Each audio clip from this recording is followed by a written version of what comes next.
Hey, what's up, GoBots? As of May of this year, I will have been doing the real Manos for about 10 years, and it's kind of weird to think of it in those terms. And I had always kind of viewed this as a fun way to get my voice out there and connect with others, and I've done that quite a bit. I've contacted and talked to and ran into a whole bunch of cool, awesome people, and a few not so cool, awesome people. But hey, whatever. That's life. And that was kind of it. Now, I've had opportunities to kind of turn this into a career. YouTube created their partnership program, which I did join. But, I never really focused too hard on it. I just, make videos and talk about what I want to talk about, and that's the kind of thing. Now, like a lot of creators, I got hit with the AdSense apocalypse from last year. And it was quite hard on me. I went from a huge, whopping $3 a month, and just all the way down, I plummeted to $2 a month. But after a while, I kind of got over it, and just as I was kind of picking myself up, boom, I get hit with another bombshell, where I was one of many small-time YouTube channels that got hit with this email from the website, essentially saying, hey, you're really not that important, so we're going to stop monetizing your videos. Unless, of course, you can make this requisite that we just came up with last night off the top of our heads, in about 30 days. You're going to be cool with that. I think we're fine. Yeah, I'm probably not going to get 1,000 subscribers in the next 30 days. So, look, I'm just going to continue to do this for fun. I had been thinking about for a couple of days, essentially, was I gonna stop doing this? I was thinking maybe 10 years is good. I can go on and do other stuff. But no, after some deep soul searching, I realized that I still kind of enjoy this. So I think instead I'm gonna do the reverse of quitting. I'm going to kind of step up my game and maybe do more videos or something, or at least more organized, or maybe try and do something that's a bit more popular. But what could I do that's popular on YouTube?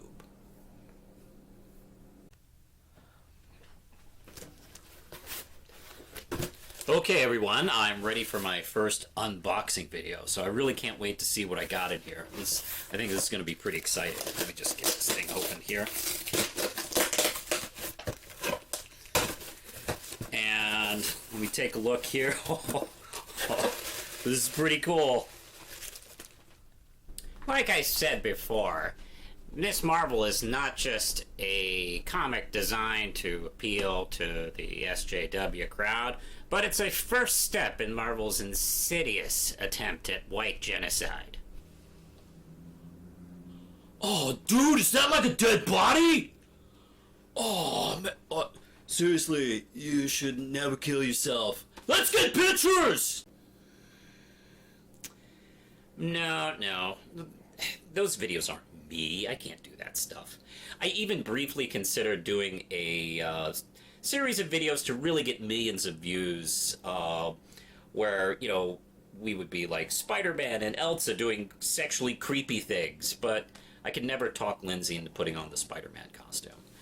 So, I decided to just make more videos and just talk about crap, specifically geek culture crap. And that's kind of something I used to always enjoy. I did it over with Comic News with Duke of Manos. I enjoyed doing that show a lot. And I would do it from time to time on Geekvolution, and not really doing that kind of thing these days. So I thought I'd just do it on my own channel. I got my own YouTube channel. Why don't I do it there and stop being lazy?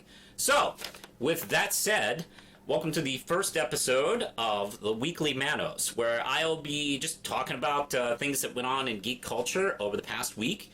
And let's get started with the first story. And essentially, Superman 1000 is about to come out, co-written by Brian Michael Bendis and all this stuff. And essentially, good news, everyone. The red trunks are back. That's right. Superman's iconic Red Trunks disappeared during DC Comics' New 52 initiative. And when the company just recently launched to Rebirth, they kind of tried to, get in touch more with their old, kind of like visuals and storytelling and character, all the stuff they threw in the garbage for New 52. And now the most popular, iconic Banana Hammock is back. And I gotta admit, he looks good. And that's the thing, like, that was one of those things where for years I thought that was one thing that I thought could be updated and simplified where we didn't need it. And then after it was gone, it was like, that there's way too much blue in this crotch area.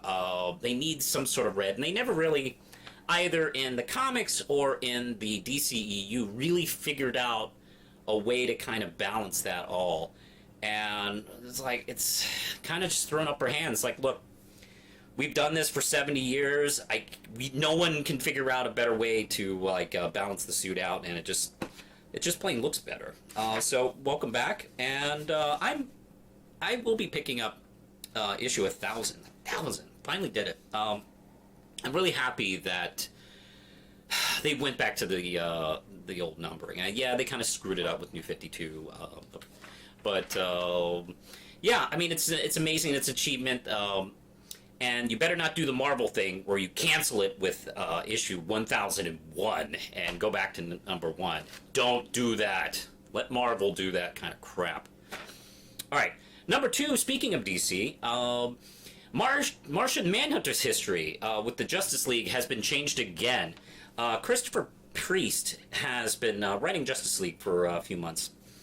And he's doing some new stuff involving the history of the Justice League. And he is including a story that has the Martian Manhunter at the beginnings of the Justice League. But wait, we just saw that Jeff Johns' formation of the Justice League with Cyborg instead. But now we're getting that rewritten. I swear to God, DC rewrites its history more than the Texas State School Board. But hey, it is what it is. I love Martian Manhunter, and I'm kind of excited to see him kind of like put back into focus. That's one of the things that one of the many things that I like missed in the DC New 52 was just, I don't know, just the burying of this character. And Jeff, not Jeff Johns. I can't remember the David Goyer. He had this attitude about Martian Manhunter, and I think there were others at the DCU as well, and that filtered through DC, where there's this feeling that Martian Manhunter was a character they should be embarrassed about, which is ridiculous. Like, you have like things like Gorilla City and Mxyzptlk, and you're going to be embarrassed about Martian Manhunter? Like, okay, just put some pants on him, and you have a fantastic character. I just never understood that. So I'm very curious to see how they're doing this, because I don't know, the New 52 history is still kind of in continuity with the Rebirth history. So, DC just, look, stop reinventing the wheel. Like, let's go 20 years on the same continuity with whatever the hell you just created. Because every time you try and correct things, it's like a Mr. Bean sketch. When he screws up one little thing when he's trying to prepare a turkey, and he tries to fix it, and he makes it worse, and it just gets progressively worse during the bit, until he's like completely destroyed an apartment, and people are dying. Like, where all he did was like one little mistake at the beginning. That's kind of DC's attention to their continuity. Just stop trying to fix things. Just stop. You're not good at fixing things. And continuity, I don't know. See, the thing is, like, it's fixing your continuity does become addictive sometimes. Like, okay, we fixed that. Well, wait, what about that thing? All right, let's fix that. No, that was kind of screwed up. We fixed it. Let's fixing that. Just, let's take it from here, is all I'm saying. All right, now the next news item. Let's see. We're going to go over to Marvel, and Kitty Pryde and Colossus are finally getting married. Let's see, where is it? Kitty Pryde is popping the question. She's asking Colossus to marry him. That happened earlier this week, and the longtime couple is going to be getting married in X-Men Gold number 30. And I'm hoping this is going to be something that's going to last. These characters have been like kind of building this up for a while. And we've seen characters stay married for the time being. Like Luke and Jessica are... Oh, crap, I don't know if they're still married. Do you know if they're still married? I don't know. Yeah. May want to put a pin in that example. Reed and Sue are still together somewhere in the universe. I'm actually kind of flaking on examples here. Well, good luck to those kids. Hope they stay married for months. And let's see, what next? Oh, more Marvel. Conan. Conan returns to Marvel. Let's see. I'm reading this from. I think is Ain't It Cool? No, this ain't from Ain't It Cool. This is Bleeding something news. In a somewhat surprising announcement, Conan the Barbarian is returning to Marvel. That's right. For years of being a adaptation into Marvel Comics, to the point where he would like sometimes run into Marvel characters, they eventually like lost the license, and he went over to Dark Horse Comics, and Dark Horse just lost the license. They've had it since 2003, and Marvel has just announced that they're going to start a new series soon. In a related story, Dark Horse has decided to come out with a new book called "Hey, fuck you, Marvel! Stop taking our shit!" Like, fuck you. Okay, great, you took Star Wars. I'm sure they're really pleased. I guess next we'll be seeing like Marvel's new announcement of Hellboy and their team up with Buffy. Until Dark Horse is just like, oh crap, do we have any more Terminator comic stories? Let's do it. Alright, now let's go on to... Oh, speaking of Marvel, as you may have heard, the Black Widow movie is actually now a thing. Unbelievable. After way too long. This movie should have been announced maybe 3-5 years ago or something like that. At least around the turn of Avengers. Maybe just before the Avengers, or maybe just right after the Avengers. At the very latest, like after the second Avengers movie. But now things are kind of getting into gear. And I can tell you right off, that is 100% because of Wonder Woman. Wonder Woman was such... It wasn't just, of course, important for DC films, or Wonder Woman in general. It was kind of like... There had been a lot of hand-wringing in Hollywood, not just with comic book films, but, female-led films like this, which had no evidence to prove this, but this is what they kept fearing, that, they couldn't lead these films, but that proved to be null and void now. So that kind of like opened up the floodgates. Now we're seeing more films with female leads in kind of these tentpole action sci-fi fun fest things. Kind of greenlit. We're looking at more stuff. The Tomb Raider film is going to be definitely like taking full advantage of that. And look, that in combination with, I know somebody at Marvel saw the Red Sparrow trailer, and they're going, "Wait, did we make a Black Widow movie and forget?" With Jennifer Lawrence. I mean, I swear to God, I thought it for a second. Like, wait, I haven't heard anything. Is this real? So yeah, I'm sure that combination, Marvel just decided to get off their ass. Now, Scarlett Johansson had a statement which I copied and pasted here. She said, I'm interested in the character. Marvel is greatly invested in that character. If I did it, I'd have to do it for a while. I actually wanted to wear a skin-tight catsuit. I don't know how much longer it's going to be. Essentially, like, she was like, well, time's up. Clock's ticking. She's like still in her early 30s. She can definitely like do this. I just read before I started shooting that she has signed a deal to do the film, like a $25 million deal to do it. So congratulations, Scarlett, you finally got the film. There is some rumors about conversations about what it's going to be. Like, is it going to be an origin film? Are we finally going to get the whole history of the character? For those of you who only watch the Marvel films, you may be surprised that Black Widow is way older than she appears. Part of the sort of a mock-up super soldier serum has, given her some augmented abilities and has also, like, kind of prevents her from aging. Yeah, she can be killed, but, she doesn't really age much. Or her age is super slow. So the character is, like, kind of in her 90s. That would be awesome. I would love that reveal after, like, watching her, especially for those who aren't too familiar with that, after watching her in, like, 80 of these movies and realize that about the character. There's also a rumor that this is going to be, like, a female Avengers film with her kind of leading a team. That'd be a nice way to bring back Lady Sith and, a couple of the other characters that have been kind of, hanging around in the Marvel Universe and maybe aren't going to get a film. Yeah, all those, to be honest, like, I have heard no bad ideas, so I'm kind of all in, and I'm really interested in see where we go. Even if it's just standalone, but it'd be cool if they did sequels. Alright, and last bit of news is Steven Universe is finally getting a DVD box set. Yay! I can't believe it. Like, I don't know what I'm more excited about, like, Steven Universe getting a Season 1 box set, or DVD box sets are still a thing. That's great. I can actually own it and hold it. It's got let's see. There is going to be commentaries, song demos. There's going to be let's see, animation tests, live performances, and stuff like that.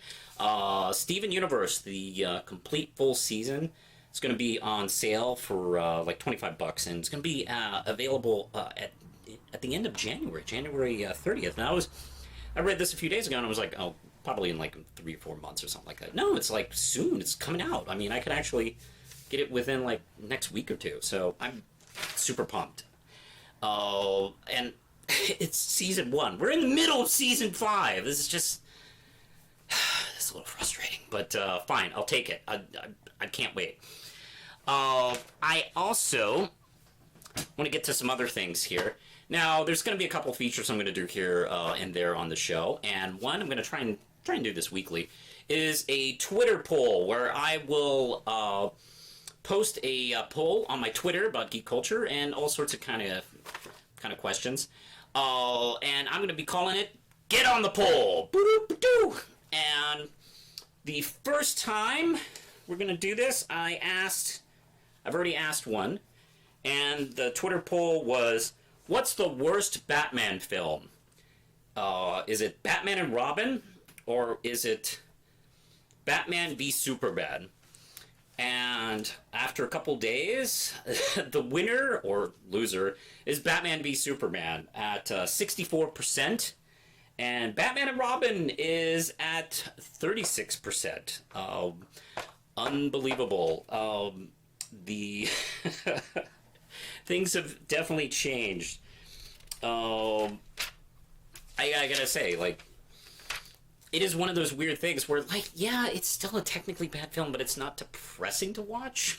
It doesn't, like, suck the life out of me as I watch it, and it's not too long, but it's still terrible. I mean, and also, Schumacher did kind of, like, remember to not have Batman murder people. He's actually the only filmmaker to do that. Like, even Burton and Nolan and Snyder all, like, forget that part of the character, the non-murdery part, which is still an achievement, I have to say. And by the way, I'm not including the Batman animated film.